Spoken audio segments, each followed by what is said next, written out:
میرے نبی کا ایک ایک فرمان جو ہے وہ بالکل حق ہے اور سچ ہے، اور میرے نبی کے ایک ایک عمل کرنے پر جب میرے نبی نے 100 شہیدوں کے ثواب کا تحفہ امت کو دیا ہے، تو میرے نبی نے جو وظائف بتائے ہیں، میرے نبی نے جو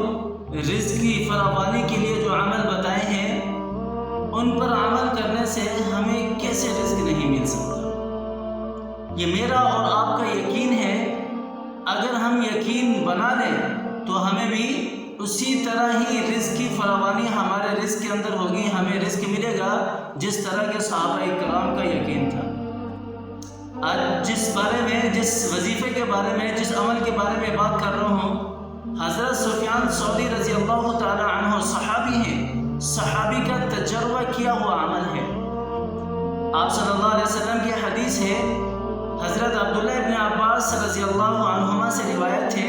آپ صلی اللہ علیہ وسلم نے فرمایا کہ جو شخص یہ چاہتا ہے کہ پورا سال اس کے گھر کے اندر رزق میں کشادگی رہے، پورا سال اس کے گھر کے اندر رزق کی فراوانی رہے، وہ صرف ایک عمل کر لے، وہ صرف ایک عمل کر لے۔ صحابہ کرام نے پوچھا، یا رسول اللہ وہ کون سا عمل ہے؟ آپ صلی اللہ علیہ وسلم نے فرمایا، میرے صحابہ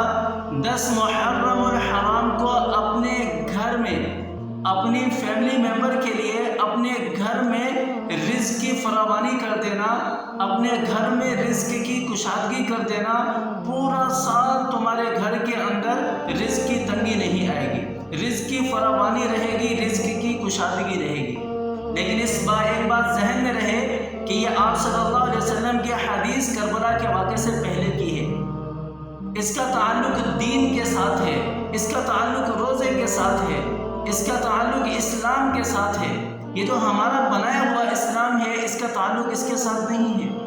جو ہم نے خود کریٹ کیا ہوا ہے۔ محرم کے مہینے میں کسی اور کا اسلام آ جاتا ہے، ربیع الاول کے مہینے میں کسی اور کا اسلام آ جاتا ہے، پھر سارے جمع ہو کر رمضان المبارک کے مہینے میں پھر اپنا اسلام بنا لیتے ہیں۔